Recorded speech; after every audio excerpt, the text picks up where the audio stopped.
1531 కిలోమీటర్ల gravity canals ఇవన్నీ కూడా ఇంటాక్ట్ ఉన్నాయి. ఒకవైపు ముఖ్యమంత్రి గారు మొన్న పోయి గంధమల్లకు శంకుస్థాపన చేశారు. మరి గంధమల్లకు నీళ్లు ఎక్కడి నుంచి పోతాయి? మల్లన్న సాగర్ నుంచి పోతాయి. మల్లన్న సాగర్ ఎక్కడిది? కాళేశ్వరంలో అంతర్భాగం. ఇంకొక వైపు హైదరాబాద్ కు మూసీ సుందరీకరణకు నీళ్లు తెస్తా అంటున్నారు. ఎక్కడి నుంచి తెస్తా అంటున్నారు? మూసీకి హైదరాబాద్ కు 30 టీఎంసీల నీళ్లు తెస్తామంటున్నారు.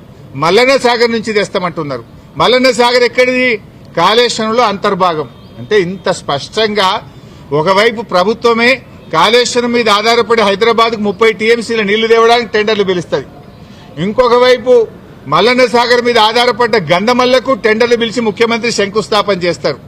ఇంకొక వైపు కాళేశ్వరం కూలింది, కుప్పగూలింది, కాళేశ్వరం లేదు అంటారు. అంటే ఇవాళ ప్రభుత్వం డొల్లతనం పూర్తిగా బయటపడ్డది. ఎప్పటికైనా కాళేశ్వరమే తెలంగాణకు లైఫ్ లైన్, జీవధార అనేది ఇవాళ ప్రజలకు స్పష్టమైంది.